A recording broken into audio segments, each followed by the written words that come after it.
¿Qué tal? Muy buenas tardes. Bienvenidas y bienvenidos a esta conversación de la Cátedra Alfonso Reyes.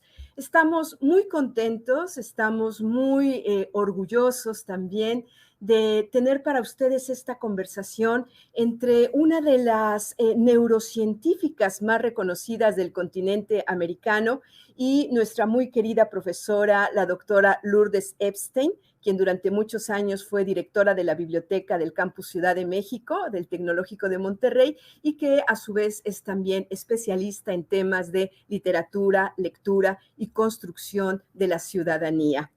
Con muchísimo gusto vamos a cederle la palabra a Lourdes Epstein para conversar sobre cómo funciona nuestro cerebro, si somos como seres humanos, seres narradores por excelencia. ¿Qué sucede cuando narramos o escuchamos narrar en términos emocionales y cómo nuestra emoción afecta nuestra capacidad de conocer? Sobre estos temas fundamentales para conocernos mejor como seres humanos es que tratará esta conversación de hoy, que será en inglés y que más adelante tendremos la traducción para ustedes. Así es que bienvenidas y bienvenidos, y con mucho gusto le cedo la palabra a Lourdes Epstein. Welcome, Lourdes. Thanks, Ana Laura. I would like to start thanking the Cátedra. I think tu micrófono creo que está apagado, Lourdes. Sorry. Ah, perfecto. No? Do you hear me? Okay. As I was saying, I would like to thank Cátedra Alfonso Reyes for the invitation to moderate this conversation. I'm very honored to share this team space of our institution to talk with Dr. Mary Helen Immordino-Yang. Thank you very much for accepting our invitation and welcome. Before presenting Dr. Immordino-Yang's profile, I would like to share with you that I came across her work through Andrew Huberman's podcast. I immediately connected her proposal with the experience we had at the School of Humanities and Education at Tec de Monterrey, designing and implementing citizen laboratories. Understanding that our biology is inherently a social one, promoting safe spaces to create horizontally and collaboratively the meanings and the narratives of a just and inclusive civic life is, in my opinion, an urgent aspiration of any educational system. And so I am very excited to have the opportunity to talk with a researcher who have traveled the paths of sciences and the humanities to offer us, and in times of crisis like the ones we are living, a hopeful alternative for analysis and practice. Mary Helen Immordino-Yang, Doctor of Education in Human Development and Psychology, studies the psychological and neurobiological basis of social emotion, self-awareness and culture, and their implications for learning, development, and schools. She is a professor of education at the USC Rocher School of Education, a professor of psychology at the Brain and Creativity Institute, a member of the Neurosciences Graduate Program faculty at the University of Southern California, and director of the USC Center for Effective Neurosciences, Development, Learning, and Education. Of course, her profile goes a long way, but I would like to start the conversation right now. Dr. Immordino, welcome. Thank you. It's wonderful to be here. I'm sorry I couldn't be there in person in your beautiful country, but at least this makes a visit possible. Yeah, for the next time, we'll love to have you here. And I will start. I have prepared some questions. I will start with the first one, but feel free to go wherever you want to go, answering the questions. I know you have a lot of experience. For me, it was a little bit difficult to develop these questions because I'm not, of course, a scientific in your field, but I think you cross over and have a important link between the humanities and sciences and a Yeah. personal experience we love to hear from. So in my first question, although much of our education systems are changing, we are still suffering, as Edward Wilson puts it, from trying to accommodate our Paleolithic emotions with medieval institutions, and all of this steered by the uncomprehended forces of technology.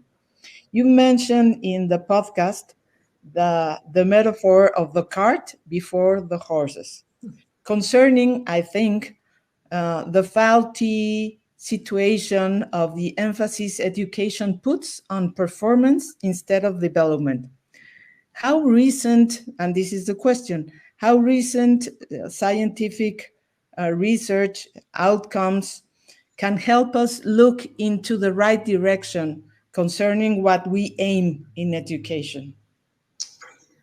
Yeah, well, let me start by saying thank you for this kind invitation. It's really quite an honor to be speaking with you today, and I'm just so happy to be here. And I think you're asking a really important question, Lourdes, which is, kind of what is the science teaching us about what it means to be a human being?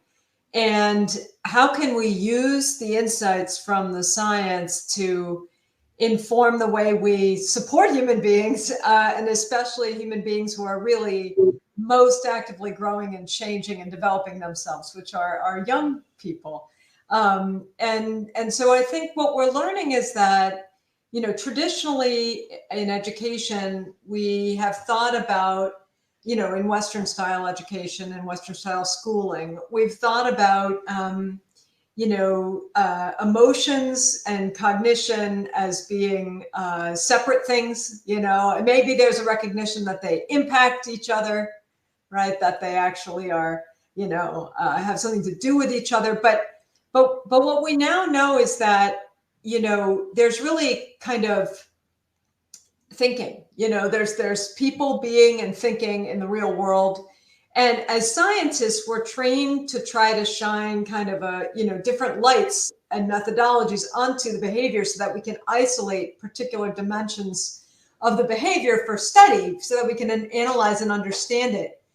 But that doesn't mean that in the real person, those things are actually separate pieces interacting, right? In the real person, they're actually two dimensions of one thing. So I would argue that we have vastly underestimated the degree to which our thinking is actually an emotional process.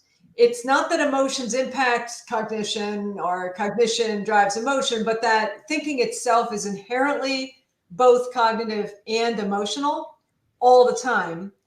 And the brain studies that we've been conducting and others have been conducting demonstrate this, I think.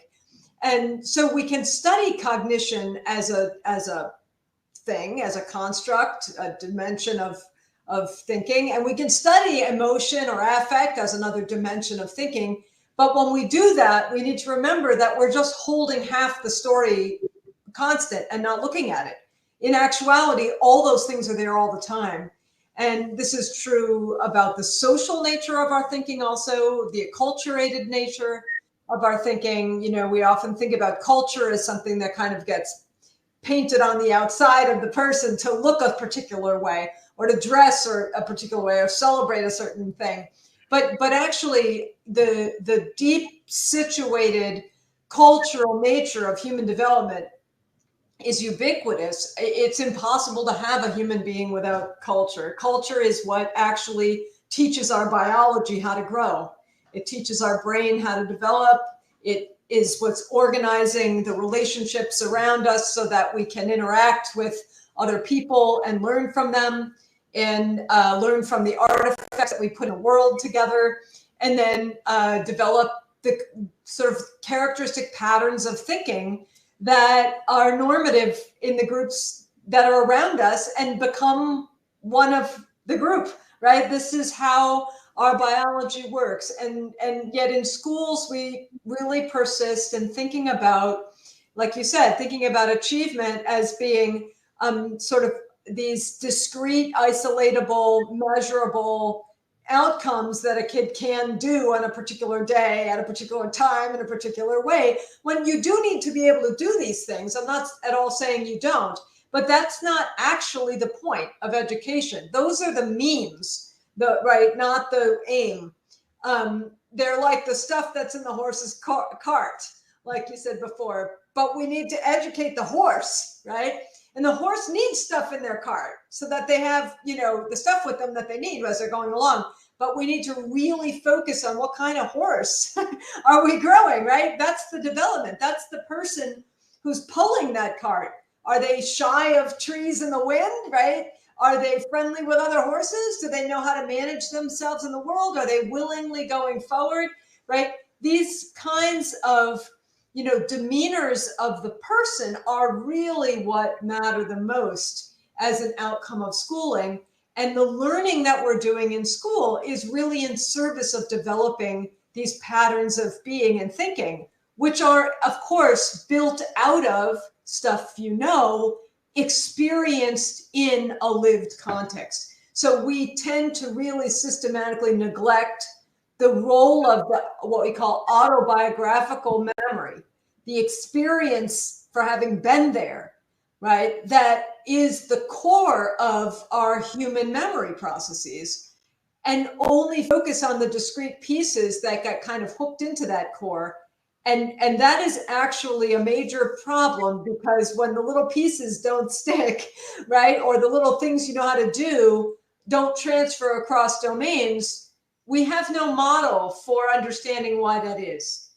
But it makes perfect sense why it is if you understand that the core of human learning and memory is autobiographical. It's the experience of being there. It's the interaction of yourself with others, with things in the world. It's the lived processes and adaptations that we actively engage as we're moving through the world with others and being and doing and thinking. And naturally, we're adapting ourselves to those contexts. And the things that we're learning how to do along the way are sort of building themselves into the whole of our autobiographical self. And yet we neglect that self in the design of schooling. Yeah, sure. I think I would like you to develop a little more the idea between, you just said that emotions and cognition are always together. Mm-hmm. How does the narrative enters the scene where emotions and cognition are playing? Yeah, I think what you're asking is, what is a narrative? Is that what you're asking? Kind of. And what is the place narratives has in this story? Yeah, that's right. Well, so let's, if we think about narrative very, very broadly, right? So narrative, we often think of narrative as sort of a based in words and language, right? But I want us to think about it as something much broader than that for a moment. I mean, there are narratives based in words and stories and language, and those are really important. But there are other kinds of narratives, you know, narratives in quotes, that are kind of lived chains of experiences, the ways you know how to be, how to feel, and the reasons why you believe those things to be the way they are. And those belief systems, those structures of relationships, your mental models for understanding the world are sort of inferred from the stories we tell ourselves, either explicitly or implicitly, right, about how the world works, which we learn by acting in the world with other people, and by, you know, seeing how that goes, and by managing ourselves and adapting to new kinds of situations, and watching what others are doing and trying to figure out their intentions, and then trying to evaluate those intentions, and then adopting some of them ourselves. And all of this is deeply situated in complex cultural spaces that are at once, you know, biologically grounded in the management of your own body and brain in the world, right? Literally keeping yourself alive and moving through space and time, managing your physiology and your brain activity in patterns that are actually useful and adaptive. And so narratives emerge from our ability. So narratives is what makes human beings unique, I think, in their truest, fullest form. Other animals surely have very simple ones that aren't narrated with language, right? But, you know, sort of lived stories, sets of associations, and chained together patterns of things that tend to happen one, then the next, right? That you ought to feel in particular ways about, right? Like my dog gets excited when I come downstairs and have a leash in my hand, and he's like, oh, I get to go for a walk, right? And so he runs over the door and starts barking like, let's go for a walk, right? He sees the leash, he sees me, he's done it so many times that he knows what's going to happen, and he starts to, you know, anticipate that and get excited. That's a very, very simple proto-narrative of the sort that, you know, only, you know, little teeny human beings do, you know, 18, 20-month-old, 22-month-old kids, right? But what's amazing about human beings is that we can go on. We still have those very lived association, sort of chained association narratives that are part of who we are, for sure. But we can also go on to then build other levels of what I would call more transcendent narratives, representational narratives, narratives that start to become mental capacities that you might call concepts, ideas of what it means to take a walk, not just doing the actual walk right now, right? Even with a 2-year-old child, you can say, oh, well, let's have our lunch and our nap now so we can take a walk later to grandma's house, right? And that child can go climb into their lunch table, not run to the door, right? Because they know, oh, okay, this is the logic of the whole situation. I'm starting to construct a story in my mind about what's going to be happening. And then we can move with development into the most acculturated, sophisticated kinds of narratives that actually transcend any particular concept or context that's actually in the real social physical world, in the sense of being able to look and see it. So we learn to build narratives about concepts that explain a range of phenomena, like the narrative of how gravity works and why our feet stick to the ground and why the moon pulls the tides and why a ball rolls down a ramp, all have the same story behind them, right? There's an idea of what's going on behind that you're inferring from many examples and from learning about the complexities of matter and the way that it behaves. And similarly, we can build and do very complex sort of transcendent narratives that transcend any particular situation, that are about who you are in any situation. We call that identity, things like morals, ethics, beliefs, deeper understandings of what's happening, of the values and beliefs behind the systems of institutional, rules and things like that we have. Those inferences, those complex inferences that organize the way in which we sort of make sense of and systematize society, are in effect narratives that we construct in our own mind. And what's really important to link this back to our previous question that you asked is that these narratives are not simply cognitive in the sense that they just are constructed in a sort of value neutral, emotion neutral sort of, just discretely cognitive way, without any investment or in one way or the other being better or worse, or being what feels good or right versus wrong or bad. And so human beings, and in fact all living creatures, bring an inherent sense of evaluation to the things that we construct, the meaning we construct in the world. And that evaluation is very subjective. It's built from our own lived experiences in a context, whether they're very simple ones like my dog, who knows it's fun to go for walks, so he's happy when he sees the leash, right? To much more complex ideas like about developmental science and the future of the education system and what it means for what's possible for humanity, right? These are incredibly complex ideas that are inferred from knowing a lot about many, many systems of actual concrete happenings in the world. And those more complex narratives that start to explain the why, the reasoning, the workings behind systems, those are what make us really uniquely human. And again, in education, we tend, of course, we live by these narratives because we're humans. That's what we do. But we tend to keep them sort of hidden or off limits for explicitly analyzing them in the context of schools, amongst teachers and between teachers and students and amongst students. And I think that the disposition to construct narratives that can be examined, that can be queried, that can be systematically evaluated for their ethical implications, their sustainability, their underlying intentions and beliefs, to really think about a narrative about what and why things are the way they are that might have been completely unquestioned before, which suddenly you can come to realize is leading some people to be underprivileged relative to other people. Things like that. You must systematically develop dispositions for thinking about those narratives as the ideas that organize the intentions behind our actions and our institutional systems and their design.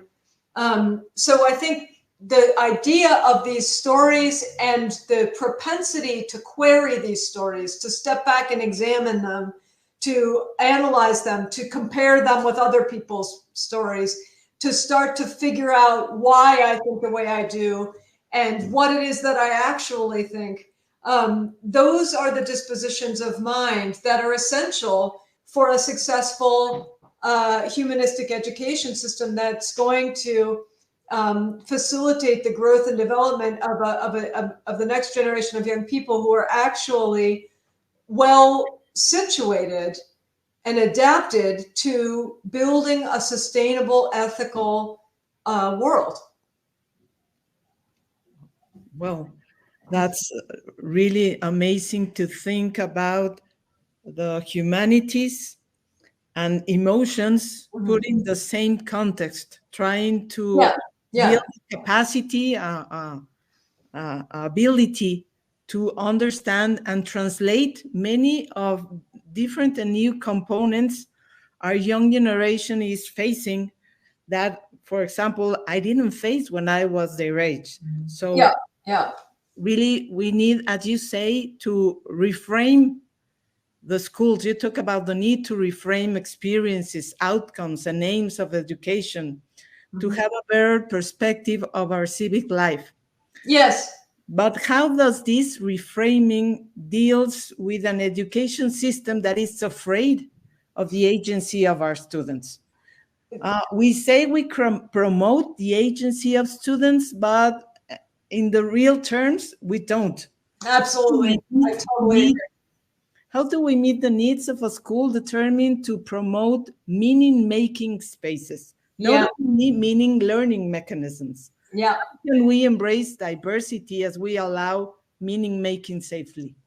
Yeah, that is a huge question. It's a question we're grappling with all over the world right now. And I have some insights into it, but I also think that we're going to need to figure this out going forward.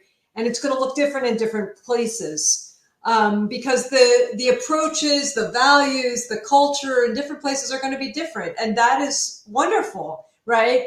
But there are some key core values that I think we need to espouse as a species at this point in our evolution. And those have to do with the development of trust between people, a sense of equity and fairness, and of lack of harm, a sense that this equity and fairness and lack of harm extends beyond human beings to animals, to the environment, to our planet.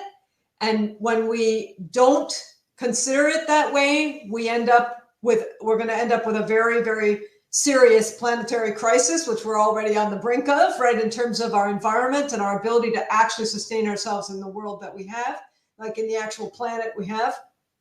And so I think we need to get brave about understanding that what we're really aiming for in education is not, like you said before, the little discrete learning outcomes that are in the cart behind the horse. We need those, but they're the means to developing the horse.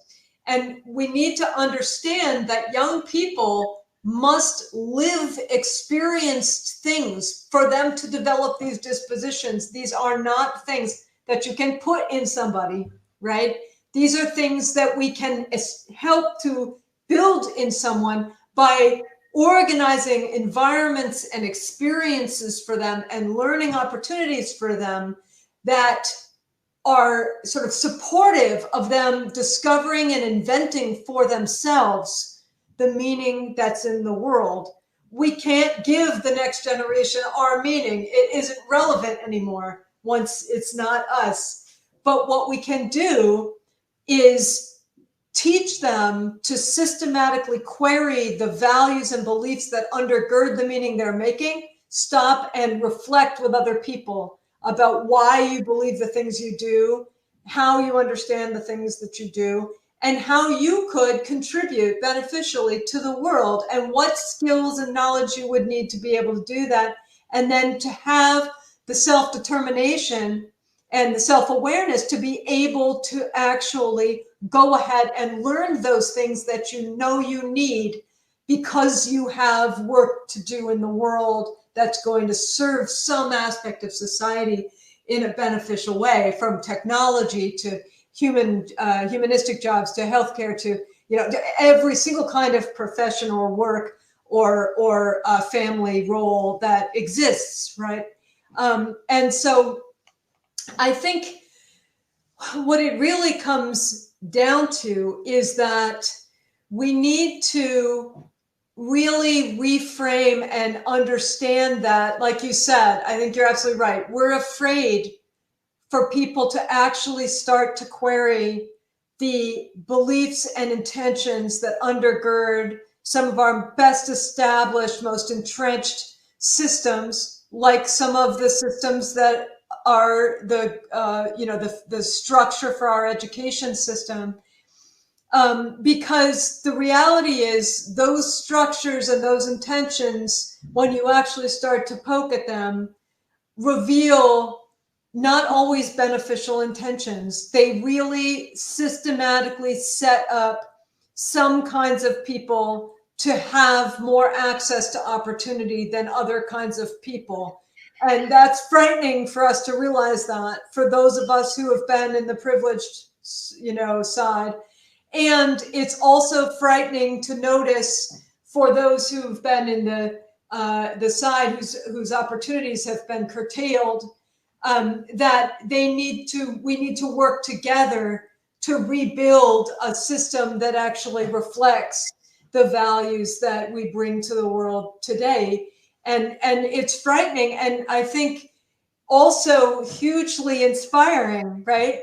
But what we really need to do is do this in ways that really teach young people to be systematically thinking about the implications of what they believe, the implications of what they do, and to query one another about those implications, because there are no right answers, right? It's very complex and dynamic at that point. And we can set up education systems that give kids the genuine opportunity to think about the complexities of the civic landscape and the technological landscape and the humanistic and cultural landscape that we live in. But that's not what our education system is mainly focused around.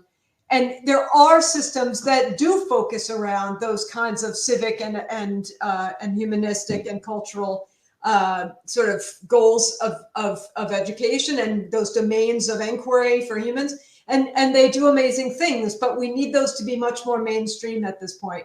Right now, they're mainly reserved for either the kids who are so disenfranchised that nobody really cares what happens to them, so sometimes they can have these very alternative ways of doing education, or highly privileged kids who can afford to take a risk and not learn the standard way that gets you the standard accolades and access to higher education and things like that, because you have the resources and the means to be able to circumvent the barriers and the blockades. But what we really need to do is think about, what do we want for our young people? We need to step back as the adults organizing the system. We need to step back and say, what makes a good citizen? And how would we design opportunities for young people to grow themselves into good citizens? What would those opportunities look like? What would they have to have experienced? How would they be supported in reflecting on those experiences? What kinds of knowledge would they need to have sort of built into those experiences? What kinds of things would they need to learn via those experiences? And how can we think much more systematically about not just what kids know from having learned things, but the dispositions of mind that they have developed through having learned those things that we're measuring right now as the outcomes. Wow. Yeah. When you think about planning school projects, for example, and starting in the position of there is no right answer. Right. This is a complete different scenario for school, even for elementary school. What do you? Yeah, that's right. When you begin by stating that there is no right answer. Right. So I think that's the correct position to start with, but it's difficult for our schools to be in that position, to have the humility to recognize that is the real position, especially because our values or our systems or our discourses and narratives are not functioning right now. We have to invent, at least yes, for me, yes, we're at a real junction point, like a Kuhnian shift or a Copernican shift. I'm talking about it, right? Where it's like suddenly Copernicus realized, other people too, right? That, you know, we're watching all these stars and planets go by, right? But the thing is, we can describe them that way and it works okay most of the time. But sometimes things go retrograde and, you know, and we don't really know why. And some things don't quite make sense to us. And when you realize that, oh, if we reframe the model, we can have the same data, but if we're positioning at the center the sun rather than ourselves, all of a sudden these other complexities start to be much more parsimoniously explained. They start to make sense why Mars would go retrograde, because we're moving too, right? And we're passing each other in the orbit, right? All of a sudden, but doing that, like you said, requires a huge amount of mental flexibility and also humility, because it changes the way in which we understand our own selves very profoundly sometimes, right? Like in the case of the Copernican shift, I mean, it was a hugely problematic notion because all of a sudden human beings are not in the center of the universe, right? Like some other thing is in the center of the universe and we're just going around like everybody else, right? Like all the other planets, right? And I think here, and it's not that, you know, there are, you know, any answer to a math problem is equally as good. I mean, there's the correct way to use the mathematics, right? But there are many ways to think about phenomena mathematically. And that's where there's really no, right? There are ways that are, you know, it's not incorrect to think about the Earth as the center of the solar system. You can describe the solar system from our vantage point, but it's just not a very parsimonious way to do it. It's a really complicated way to do it, right? And so that's what I mean by no right answer. You can learn that there are more parsimonious, more direct, better ways to think about things, right? But that doesn't mean that those are the right way. There is no right way, but there are ways to do it. And you can think about, by doing it in different ways, what do you gain? What do you lose? What are you able to measure and see when you look at it this way versus that way, right? If you use calculus versus add up a whole little bunch of boxes, right, to try to get the area under the bridge. Which one is useful in different ways? And I think that it's that kind of thinking that we really need to encourage in our young people. But it's work. It's work for the educators. It's a different kind of work than what we traditionally think of as teachers' work. Normally, we think of teachers as knowing stuff, kids as not knowing stuff, and then the teacher's job is to tell the stuff or show the stuff or give the stuff somehow. And then the kid's job is to ingest the stuff and be able to retrieve and recall it later. And learning science is all about the best way to make sure that you're going to be able to recall and retrieve something later, right? But there's nothing in there about like why do you need this? What is this? What does it mean really? How does it relate to the stuff we were learning last week in literature class, this mathematics or physics, right?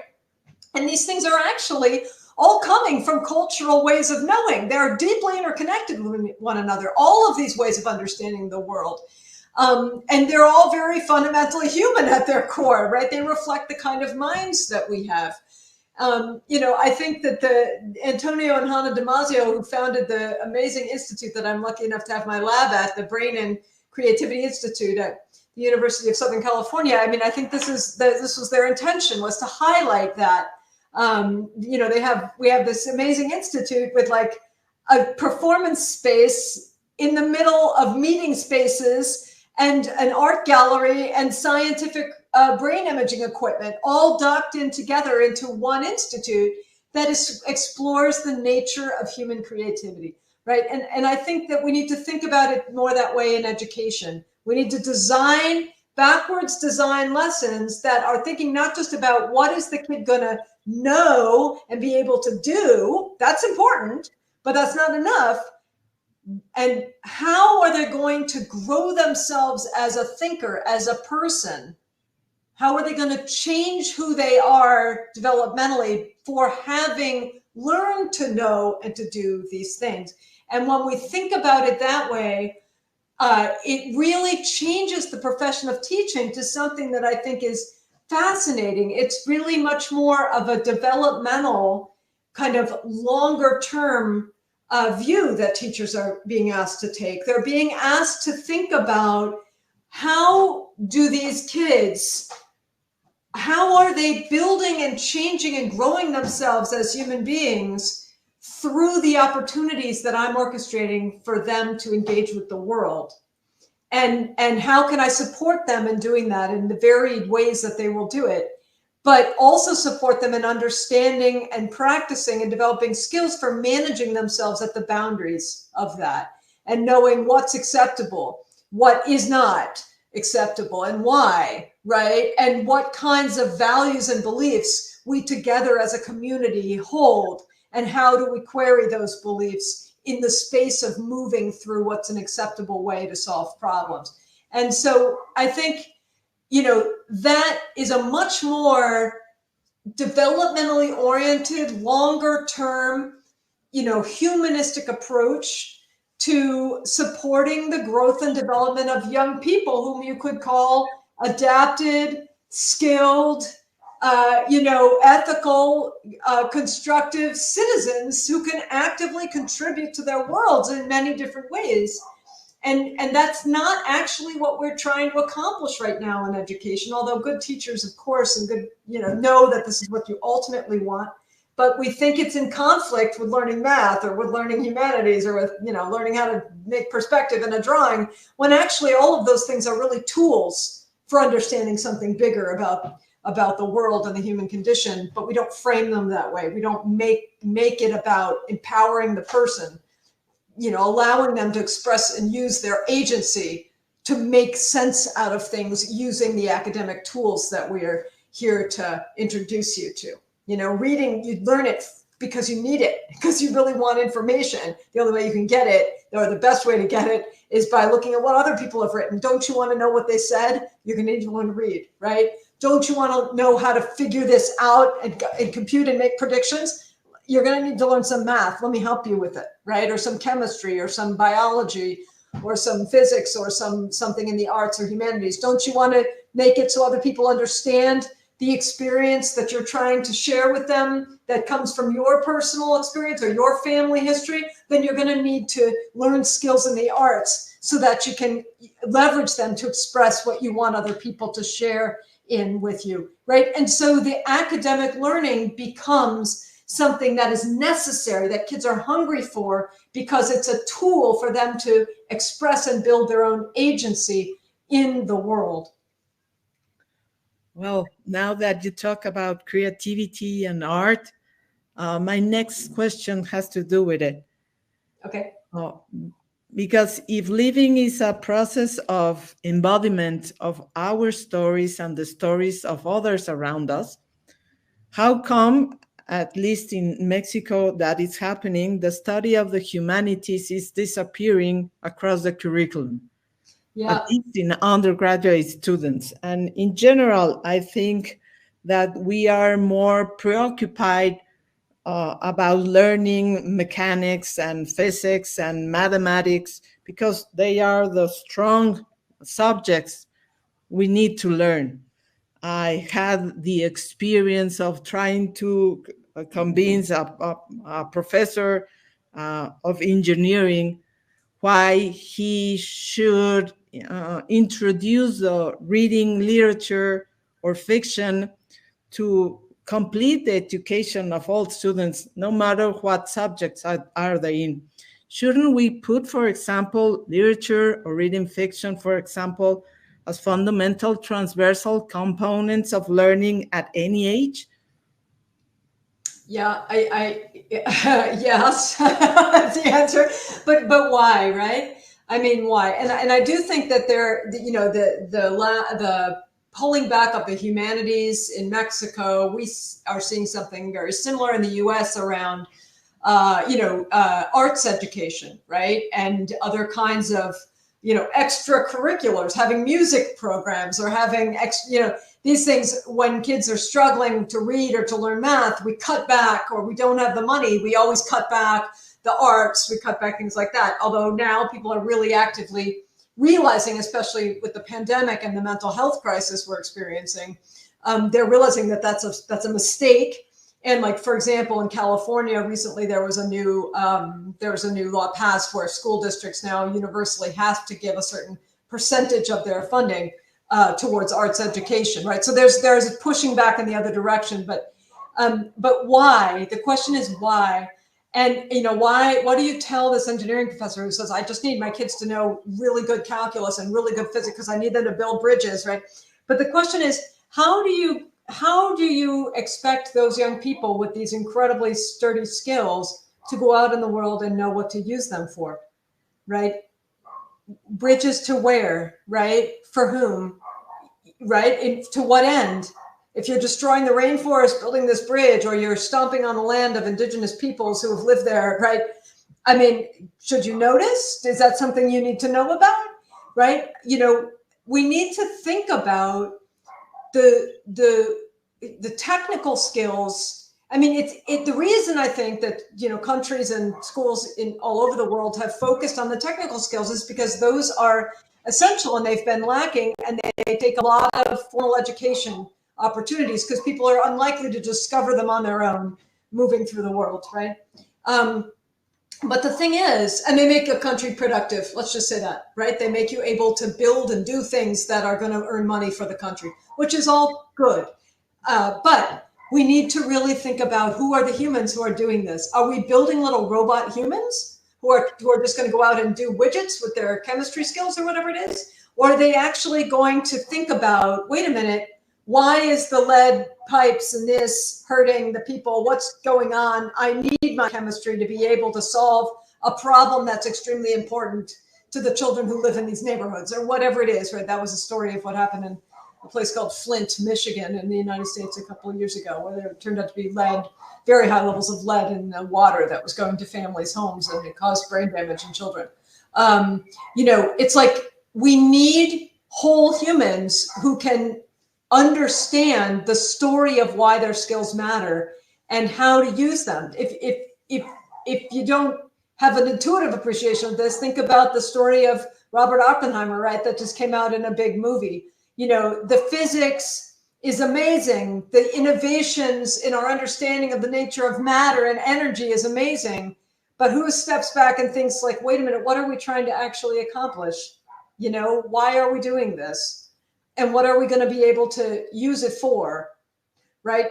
That kind of orientation both improves the quality of the science itself, because it helps you think in many ways about the nature of the problem, but it also improves the way the science is developed and applied in society, because it helps us understand what we need and why we need it. We can go develop all kinds of AI technologies right now, for example.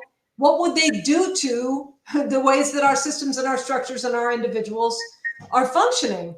We need people who are building AI to have a sense of psychology, of sociology, of the ways that these are likely to shape the story of who we become as a species, in order for them to use their technical skills in responsible ways. So to think that we can just become efficient, you know, little robots by teaching people all the technical skills, leaving off the more humanistic aspects of their development as a person, is building a horse that is a dangerous one. It'll just go wherever you tell it. Or hopefully that's what, you know, people in power would like, right? And do what you want it to do. Just keep pulling the cart, horse, keep going that way, right? Without ever thinking about, like, why did you never go in the woods? You know, why did you never walk over there and meet the donkey on the other side? You know, I mean, it's like, I'm being silly in my example, but it's like, we need people who are people, not people who are machines. Well, yeah, I see perfectly. This is the aim of education. But talking about safe cultural spaces to think together about our civic discourse, how can we, in a practical way, deconstruct beliefs and achieve shared understanding and engagement in education? There's a battle in the world, not only in Mexico or in America, but in the whole world, of how and what has value, and how can we aim to this point if we don't believe that point has value. We have a lot of, right now we have a lot of problems merging together different situations, translating different situations. How can we very practically create these safe spaces to think together? Yeah, so I mean, I think in schools there's been a lot of work on this in education recently. In the US, for example, the US National Academy of Education put out a really nice report on civic discourse and reasoning.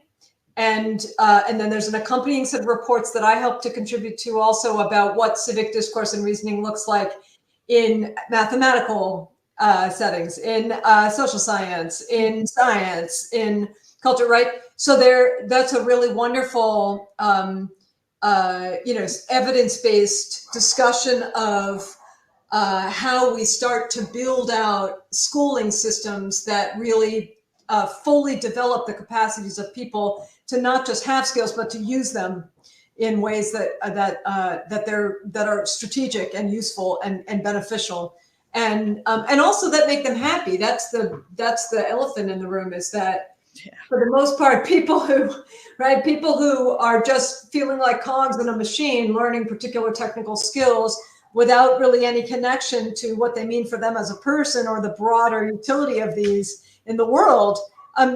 People burn out. That actually isn't very inspiring to the majority of people. And we end up with only a very small subset of people being able to manage themselves in the school system like that. So, so in terms of the practicalities, there are lots of strategies. They involve things like training teachers to understand the developmental trajectory that their students are on, as compared to just what content they need to know, right? We typically think of a chemistry teacher needs to have knowledge of chemistry and knowledge of how to run a classroom, right? But that's actually completely insufficient. they also need in-depth knowledge of adolescent growth and development and how adolescents are learning to think, right? I mean, we know intuitively it'd be ridiculous to send teachers into a preschool classroom with 3-year-olds who have no idea about preschool age development. You know, what's normative in that age? What are they working on, right? What kinds of things are difficult for them still, and how would you support them, right?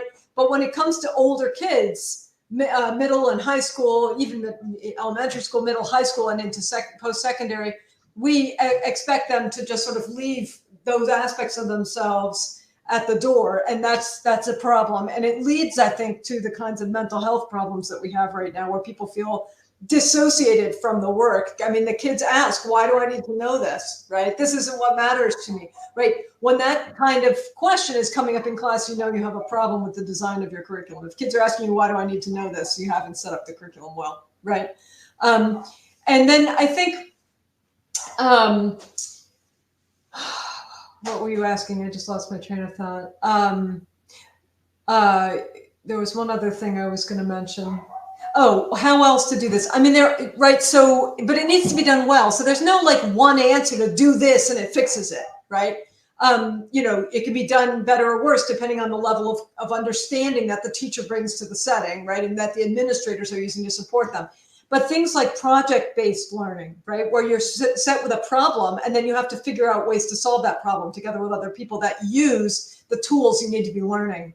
And then performance-based assessments. So rather than asking people just to take a test on the technical skills, which is useful at a certain point in your development, that actually tells you something useful, but only when it's framed in a broader trajectory of using this information and learning it. And then that becomes a test of this one piece and not the whole entirety of what you're aiming for as an education system, right?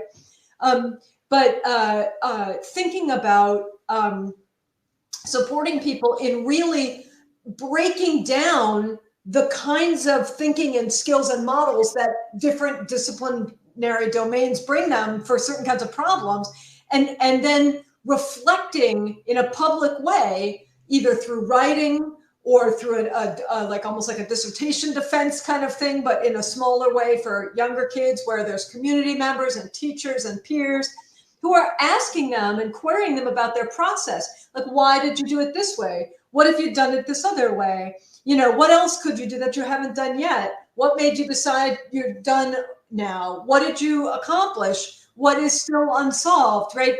Helping kids to be much more, across all ages, to be much more process-oriented in their own work, rather than product-oriented. So you're producing a product maybe, but that product reflects a whole lot of design decisions and values and beliefs and opportunities you had along the way that weren't the only way to do it, right? There's no one answer. So I would recommend, for those who really want to look at what this can look like, engage with the materials that the National Academy of Education in the United States has been putting out.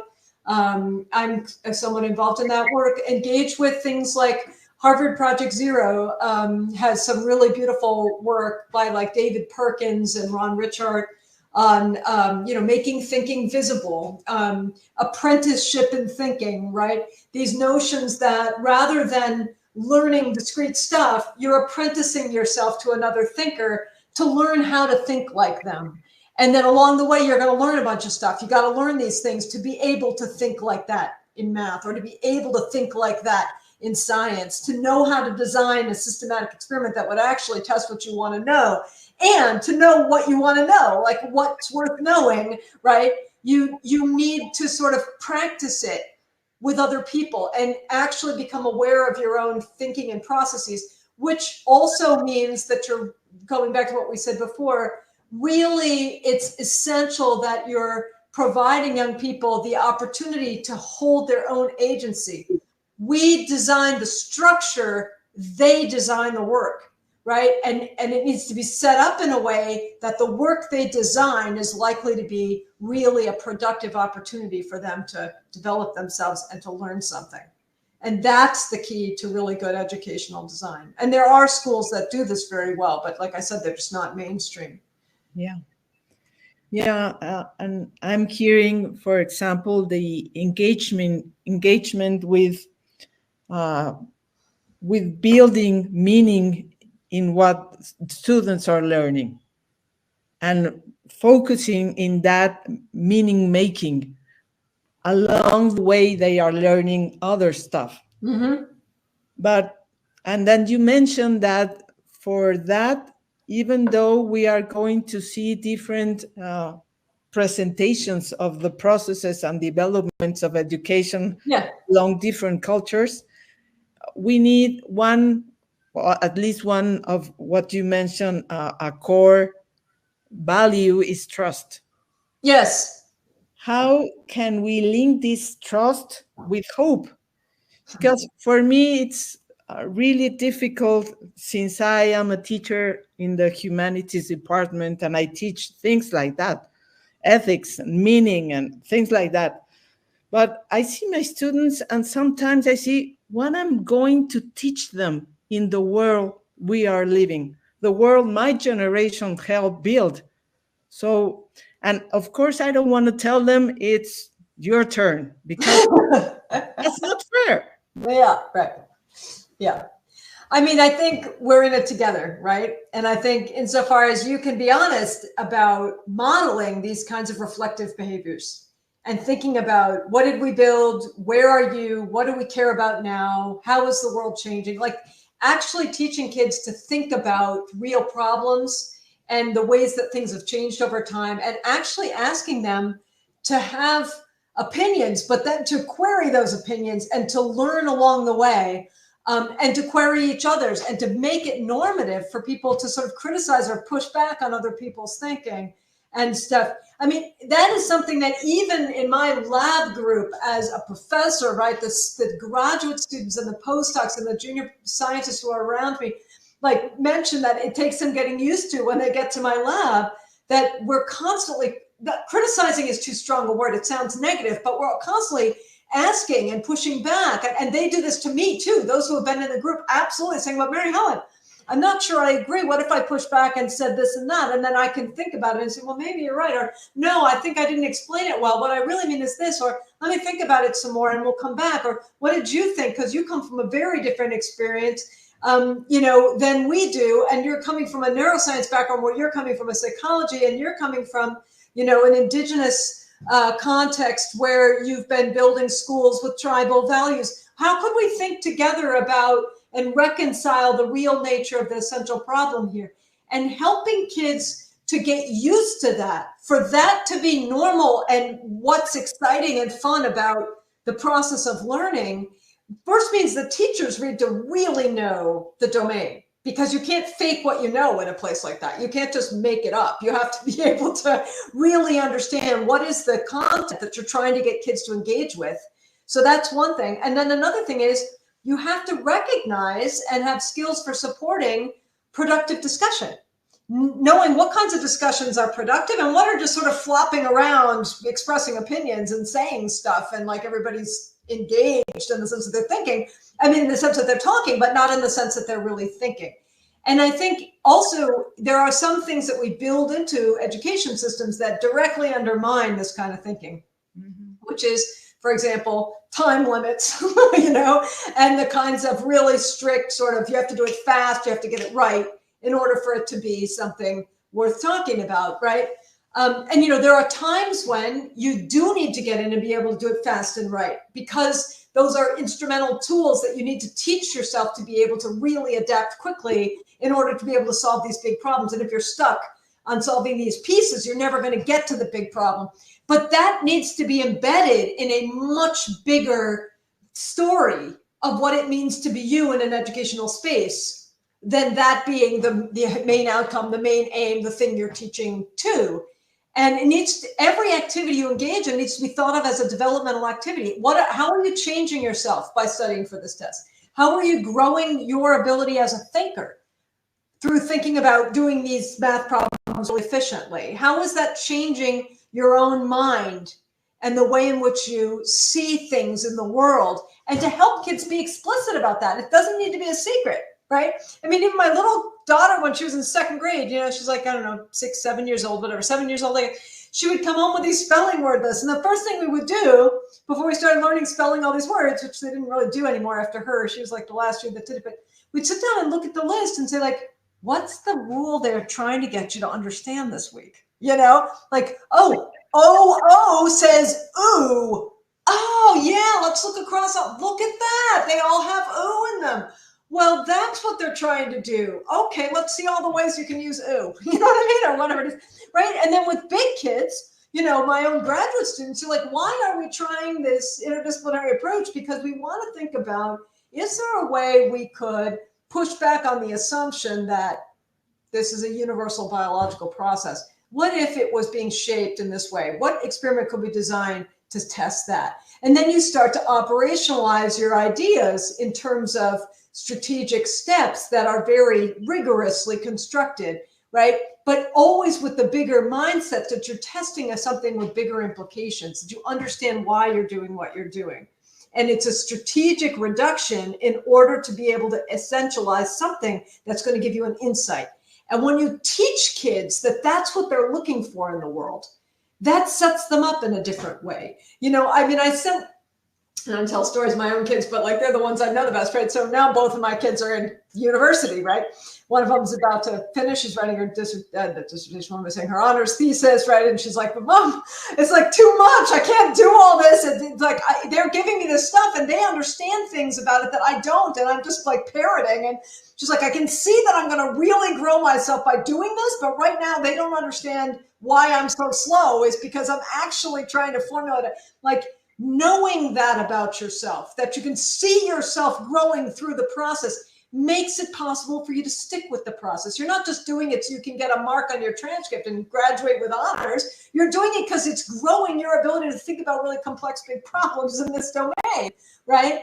Or like my son is interested in engineering and he just started this year as a freshman at UC Berkeley, which is, you know, Berkeley is one of the University of California campuses, which is known for its engineering. And, you know, it's tough. It's really tough. And, you know, he and I were talking before he went, and I was like, you know, what you're trying to do in university, you need to learn the stuff, you need to do the stuff, but what you really want to be doing is looking all the time. Where's the hole? Where's the thing that nobody's noticed goes together? What's the thing I could be good at? What's the thing I could use this for that hadn't been thought of yet? Right? Constantly be querying, ask people, why did you study it this way? Go talk with your professor and say like, well, couldn't this be used for that? Or is it not relevant to that? And like, there's this other thing that we talked about last week in my other class.